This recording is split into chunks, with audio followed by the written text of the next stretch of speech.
안녕하세요. 안녕하세요. 케이타입니다. 음, 오늘은 저희가 저희 영상에 댓글을 달아준 울버햄튼 팬 유튜버 분이랑 인터뷰를 진행해서 그 영상을 보내드릴게요. 음, 근데 시간이 맞지 않아서 실시간 인터뷰는 진행을 못했고 저희가 질문을 보내드리면 그 질문에 답변하는 식으로 인터뷰를 했습니다. 음. 그럼 같이 보시죠. 보시죠. Hello, I'm Harry Mansell. I do a YouTube channel called Harry Mansell. I'm a big Wolves fan, and 90% of my videos are around football and Wolves FC. The 77 Club element that's the name of my podcast I do with my friends. So the 77, Wolves was formed in 1877, so the Wolves 77 Club. It's a weekly podcast we do with friends, and it's really enjoyable. God, I've supported Wolves since I was born. Really, I didn't have much choice. My dad is still a massive Wolves fan. Went home and away with Wolves in the late 80s. I went to my first game when I was probably about 2 years old. I'm 29 now, so yeah, 1993 probably. My earliest memories watching Bully score his last hat trick in like 97, 98. And yeah, ever since I've been going. I've had a season ticket since about 2005, so long time, supported them all my life basically. Wouldn't have it any other way. I do remember Seoul for Wolves, I really do. And obviously back then, when he played for us, I was probably about 12, 13. I definitely remember he was like a winger, very skillful. And I always remember anywhere we played, if it was at Molineux, if it was an away game, he always had like a little section of support with a Korean flag. It must have been his family in hindsight. And they'd always be waving his Korean flag. Really good player, I liked him. He was a starter at the time. I remember being very impressed by him, and it was exciting to have a South Korean player in our team, actually. And I'm so surprised it took so long to get the next one, which I'm sure we'll go on to.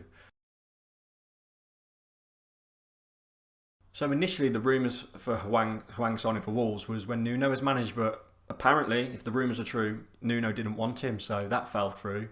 And obviously when he come in, I didn't know too much about him, but I did the classic, Googled it, and I seen him absolutely skin Virgil van Dijk in that famous goal he scored. And everything I saw, it was very positive, and I loved the fact his nickname was The Bull. And I was very happy to see the way he played, and everything I heard about him, I just couldn't wait to see him play. And I was just hoping he could add more goals, which he has already. So what did I know about Korean players in general? You've already mentioned Seoul, who we had back in the early 2000s. Obviously Son at Tottenham, hugely famous. And I love watching the World Cups, and I've watched a lot of the South Korea games in the World Cups. And the one that springs to mind of is when Son scored when you beat Germany 2-0, and he was crying with emotion. And it just showed how much it meant to the players. And you can tell by when you watch the World Cup and watch South Korea play, the passion the players have to represent their country. It actually moves you watching it. You can tell that they absolutely love it. So that's pretty much all I know really about the South Korean players, the ones that play in the Premier League, which probably a bit narrow-minded, but that's the honest truth. The ones that play in the Premier League are the ones I know of. So my first impressions of Hwang for the Watford game, he did well when he came on. He didn't have too much to do, but he was getting in good positions. He was eager to get the ball and very direct, like hustling. And I know the goal was a tap-in, but I loved the fact he was there in the middle. Raul Jimenez was outside the box, our actual striker. He came on the wing.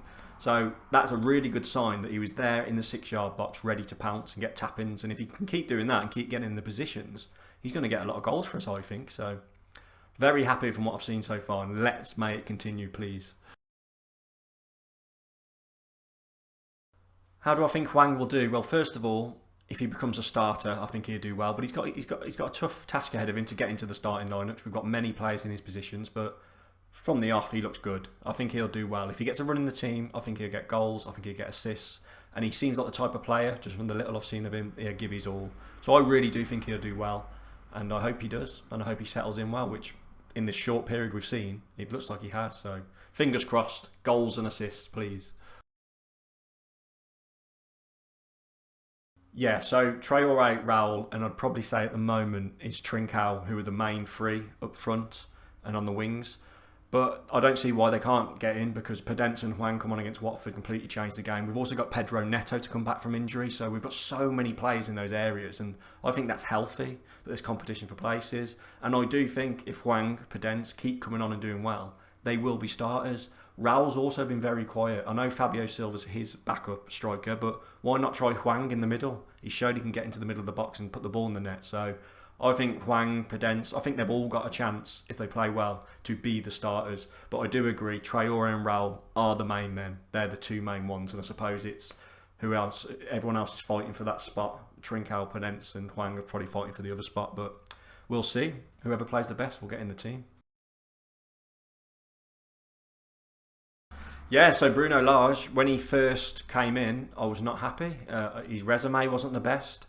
Benfica, he'd been at, was his best achievement, winning the league with them, and then it went pear-shaped, and I thought he was too inexperienced. I thought he was a bit of a yes man, but how wrong was I? I am actually shocked how well he's got the team playing. He's almost got the same team as what Nuno had, and we're playing completely different tactics, very attacking style, and it's a joy to watch. So I've ate my words. I didn't think he'd do well, but at the moment I'm loving him, and I hope it continues, because I like the way he is in interviews too. He's a very honest person in his post-match interviews, and the football's great. There's not much more you could wish for, apart from, obviously, I want us to keep winning games. And my opinions on Nuno is he's a hero, he's a legend. What he did for us was incredible. He came in, Fosun had been there a year before already, our owners, and we couldn't get it right. We threw money at it and we still finished mid-table in the Championship. He came in, we absolutely blitzed the league. New style of play with the three at the back and the wing backs. Made Connor Cody a sweeper. Just incredible. And those 3 years, the promotion, 7th place, getting into the Europa League, an FA Cup semi-final. He's always going to be a legend in my eyes. Some of the best years following Wolves. Yes, the last season wasn't very good. Lockdown didn't help, it went a bit stale. His tactics are not the best, but I love Nuno.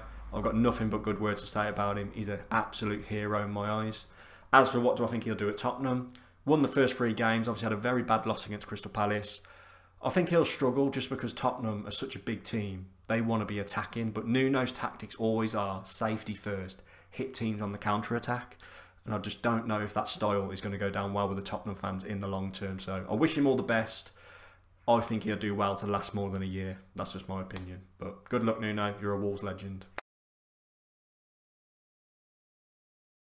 Yeah, where people find my content is just Harry Mansell on YouTube. I'm on all the social medias, Twitter, Instagram and things like that. And the Wolves 77 Club is our podcast, which has got his own YouTube channel. And it's on Spotify, Apple Podcasts, and wherever you listen to podcasts, yeah. Thanks for having me, guys, and I hope these answers were okay.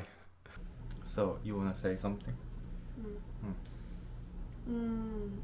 That was really interesting to hear his opinions, wasn't it? Right. Yeah. I was a little shocked to hear the thing about Nuno for Tottenham. Nuno, for me as well, is also a legend, so it's hard to hear that maybe a team that we love like Tottenham won't appreciate Nuno. You know what I mean? Not that they won't appreciate him, but the style maybe will clash. So, but that was so interesting to hear, and thank you so much for this opportunity, and thank you so much, Harry, for reaching out to us and doing this interview. It's been such a great experience, and yeah, just thank you so much, and thank you so much all the people at the 77 Club podcast. It's been just wonderful, so thank you so much. Thank you so much. We send our love and support from Korea. So yeah, So that's it for today. that's it for today. Ta-ra. Ta-da! Do you think you're gonna score again? Yeah, Really? of course. Maybe. Yes, he can.